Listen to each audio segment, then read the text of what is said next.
जाति मुक्त भारत। बहुत से लोग सवाल करते हैं, क्या ये कह रहे हो कि मैं चमार लिखना छोड़ दूं, दुसाध लिखना छोड़ दूं, पासवान लिखना छोड़ दूं? मैं कहता हूं नहीं। तो फिर लोग कंफ्यूज हो जाते हैं कि भाई एक तरफ कहता है जाति मुक्त और एक तरफ कहता है कि छोड़ना नहीं है। इस बात को भी समझिए, अभी सत्ताएं कुछ और चल रही हैं, अभी व्यवस्थाएं कुछ और चल रही हैं। तो हमको औपचारिक रूप से लिखते रहना है जब तक ये व्यवस्था है। यहां पे औपचारिक रूप से लिखते रहना है और व्यवहारिक रूप से अंदर खाते जाति का खात्मा कर देना है। जिस दिन हम ये बात को समझ पाए, हमारा प्रधानमंत्री होगा, हमारा राष्ट्रपति होगा, हमारा मुख्यमंत्री होगा, हमारा हर वो होगा जो हम थे, जो हमारा पुराना अस्तित्व था, वो वापस लौट आएगा। ये जाति के कारण नहीं हो रहा है। मायावती जी अलग है और अखिलेश यादव जी अलग है। कभी कल्पना करते हो? और अभी ये चंद्रशेखर रावण अनुच्छेद 17 आज तक लागू नहीं कर पाए। देश के कोने कोने से भेदभाव, छुआछूत, जो हम अछूत थे ही नहीं, हमें बनाए रखा। क्यों बनाए रखा? ताकि दबे रहे, अपनी आवाज ना उठाए और उसको पहचान ना सके। तो ये बात समझ आई कि हम अछूत नहीं है। दूसरी बात ये समझ आई कि हम जाति में नहीं है। और तीसरी बात मैं आपको समझाता हूं कि व्यक्ति की उत्पत्ति पहले होती है। अब मैं तुम्हें उस पाखंड से दूर कर देता हूं। जब बच्चा जन्म लेता है और इसके बाद शब्द 2-3 साल बाद आप लोग शब्द डालते हो ना, छोटे छोटे समझाते हो ना, उसको बोलते हो ना, तो मम्मी है, पापा है। तो जो पहले आया है उस पहले को ध्यान देना है।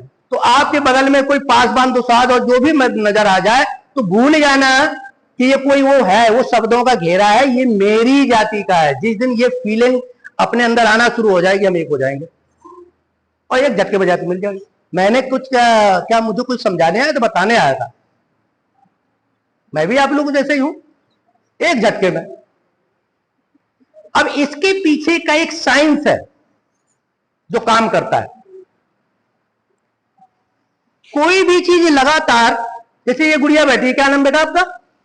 अब इनको बोला गया ये सुनीता है, ये रोशनी है।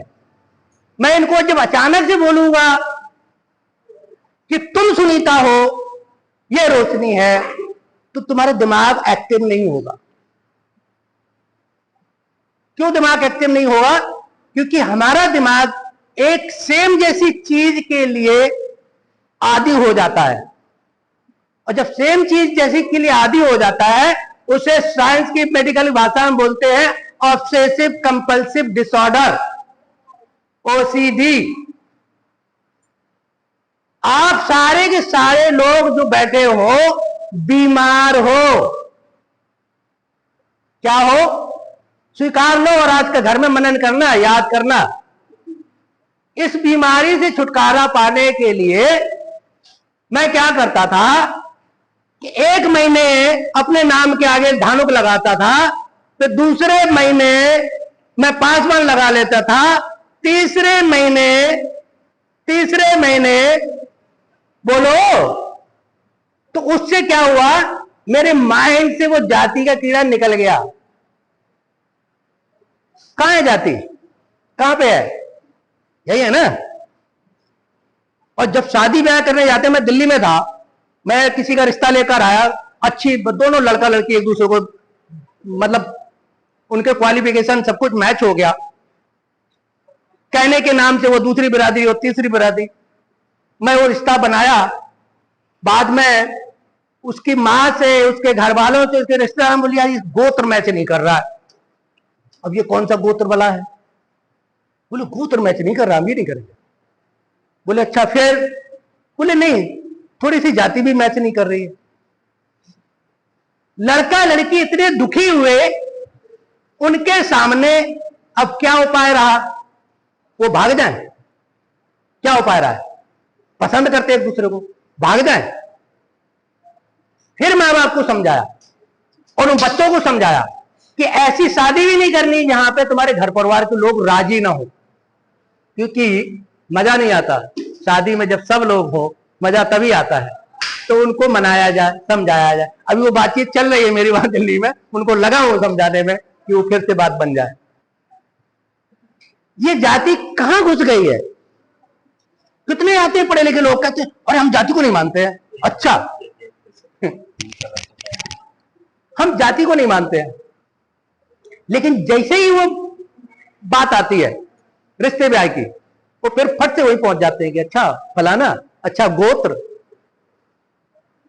ये जो चीजें हैं क्यों नहीं समझ पाते? बाबा साहब भीमराव अंबेडकर सब जानते हो ना, कोई ऐसा तो नहीं है कि नहीं जानते हो। उन्होंने क्या बताया? तुम बौद्ध हो, वर्गीकरण में तुम एससी हो और कुछ नहीं हो।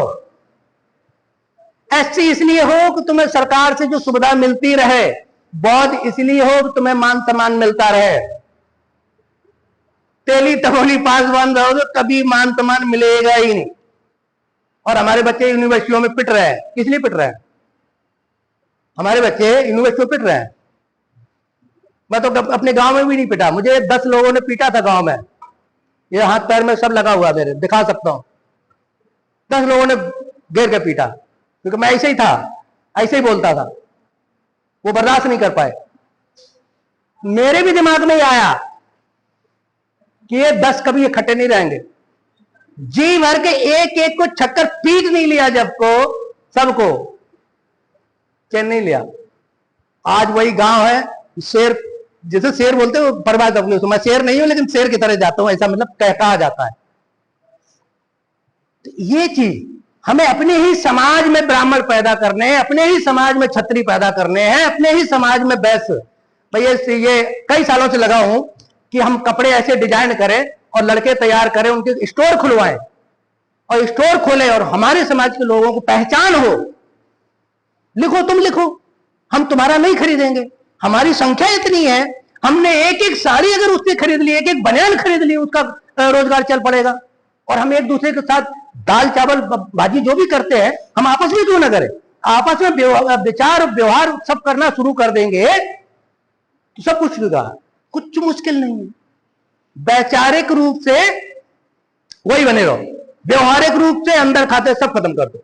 बड़ा आसान तरीका लिख कर देता हूं, और ये व्यवस्था मैंने बनाई है, यही परिवार आगे बढ़ाना है। तो कितने लोगों को समझ आया कि जाति क्या होती है? समझ पाए?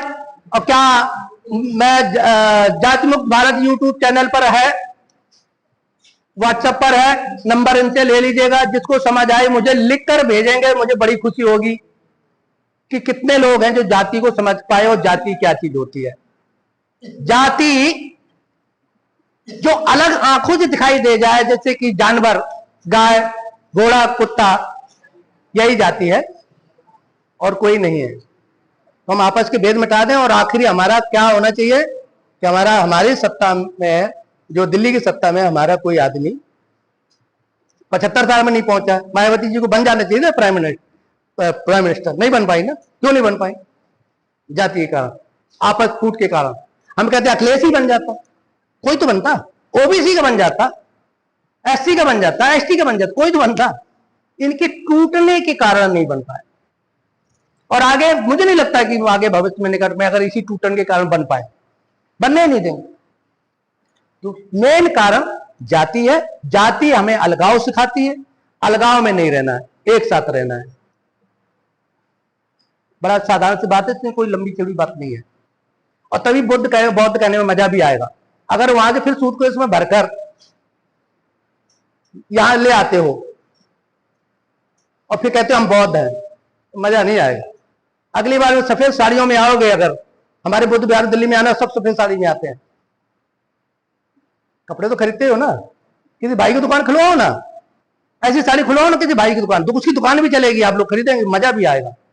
मैं 10 जगह जाकर पहले पूछता हूं ये दुकान किसकी है, दूध बेचने वाला हमारा अपना है क्या? 10 जगह पूछता फिर खरीदता हूं। आदत डाली है मैंने। जब नहीं मिलता, मजबूरी होती है, तब जाता हूं। और डॉक्टर तो है ही हमारे, हर हॉस्पिटल में डॉक्टर मिल जाते हैं हमारे। वो बदनाम करते हैं कि आरक्षण से आया है, गलत सुई लगा देगा। अरे भाई तू ही लगा सुई, मुझे पूरा भरोसा है सही लगाएगा। एक छोटी सी और बात बताता हूं। हरियाणा में गया एक व्यक्ति, कहता मैं पराठे बनाता हूं और गुप्ता जी के सामने लगाता हूं, तो नाम देना पड़ता है गुप्ता जी पराठे वाला, और वो मेरे से 500 रुपए ले लेते हैं। मैं दिन भर बनाता हूं, सब कुछ करता हूं, वो वहां खड़े होने के 500 रुपए ले लेते हैं। तब मैंने फिर क्या किया जाए? बोले कहीं भी ऐसा हो सकता है कि मैं अपनी जाति का सरनेम लगा के पराठा बेचूं? बेच के देख लो भाई। नहीं, कुछ और तरीका निकालो। मैंने कहा जगह ढूंढो, तरीका मैं निकालता हूं।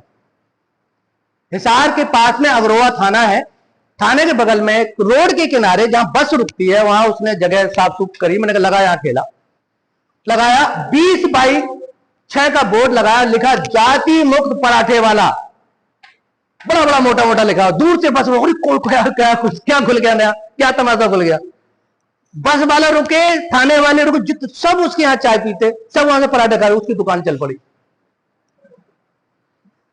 अगर वो लिख देता बंगी पराठे वाला, जैसे अभी योगी जी ने बोला है दिल्ली यूपी में कि भाई अपने खाने में लिख दो, बनाने वाले तो हम ही लोग हैं, उनके रेस्टोरेंट में हम ही लोग हैं, अगर लिख दें तो हमने कहा कि भाई आरक्षण को तुम्हें थाल में सजा के वापस दे देंगे। हमारी आजादी यह है कि हमारे भी ठेले दिखने चाहिए, भंगी दुसाद पासी पासवान जो भी है वो उसी तर्ज पर सरकार जिम्मेदारी ले कि ये चलेंगे, सरकार को चलाने की जिम्मेदारी ले कि इस व्यापार में हमारे लोगों के द्वारा सामान खरीदा और बेचा जाता। हम थोड़े ना आरक्षण, हम क्यों पट्टी में बने हुए आरक्षण के? हमें नहीं आरक्षण नहीं चाहिए, हमें सम्मान चाहिए। हम सम्मान से जीना चाहते हैं, वो हमारा सम्मान का है। वो सम्मान क्यों नहीं मिल रहा है? मुझे नहीं लगता कि जब तक महिलाएं लंबी लंबी मांगे भरेंगी, माफ करिएगा बुरा मत मानिएगा, कल से अपने पति को भी बोलना कि लंबा सा मांग भरे। मैं आपको भी नहीं, सबको बोला, और भी निर्णय लगाया हुआ। भाई आपने बेसर पहनी हुई उसको पहनाओ, शादी तो उसने भी की है, पैर में बिछिया पहनाओ बढ़िया सी, 4 दबाओ साले को कि देख, और एक मंगलसूत्र पहनाओ बढ़िया सा। अरे पहनना है। हाँ एक चीज और मजेदार बात बता रहा हूं, जब जब तुम शादी आदमी के डाल के करोगे, मियां बीबी लड़ते रहोगे जीवन भर, क्योंकि तुम्हारे सामने आग है और बीवी आग ही उगलेगी। जिसने आग के ऐसे ऐसे ऐसे किया है उसके अंदर विचार है ही नहीं, तो विचार नहीं है, ऐसी महिला आग ही उगलेगी। इसलिए ठान लो कि जब भी शादी करनी है तो बाबा साहब का संविधान लेके बाबा साहब को साक्षी मान के शादी करना, कभी तुम्हारा डिवोर्स नहीं होगा। दावे के साथ कह रहा हूं, भविष्यवाणी के साथ कह रहा हूं। और जब भी डिवोर्स होने की बात आएगी तो संविधान आ रहा है, साले डिवोर्स में लिखा है ये सब ले लूंगी तेरे तो घर से। मैं थोड़ा सा गलत शब्द निकल गया, माफ करना, कभी कभी ऐसा होता है। वैसे साला प्यारा शब्द है, कोई बुरी बात नहीं है। तो क्या कहोगी कि बाबा साहब ने लिखा है प्रॉपर्टी लेके जाऊंगी, मैंने तो छोड़ूंगी तुझे, मैंने छोड़ूंगी, और मैंने बाबा साहब को साक्षी मान के शादी की है। ये क्या मतलब है? अग्नि के फेरे डालते हो, वहां पे 4 मंत्र पढ़ते हो और डिवोर्स कराने बाबा साहब के पास जाते हो। काली तो मार दो इस बात पे यार, कुछ कुछ तो समझ आ रही होगा। तो गुलामी से बाहर निकलो, आजाद हो जाओ। मैंने जब से जाति छोड़ी मेरा सब कुछ चल रहा है, शादी भी हो रहे हैं, ब्याह भी हो रहे हैं, समाज में उठना बैठना भी है, सब स्वीकार भी कर रहे हैं। शुरू में जरूर लोगों ने कहा था ये पागल है, शुरू में कहा था पागल, अब बुलाने लग गया। अब तो अब से बहुत जी ने मुझे बिहार से बुलाया, मुझे लगा कि शायद ये जाति मुक्त भारत की क्रांति बिहार से होगी, और मैं रास्ते में सोचता भी है कि जो भी क्रांति हुई बिहार से हुई है।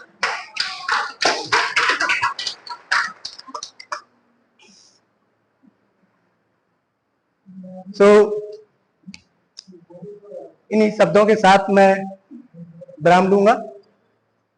बोलने के लिए तो बहुत कुछ है, समय समय पे हम अभिषेक बौद्ध जी से जुड़े रहेंगे और जब ये बुलाते रहेंगे बेहतर हो।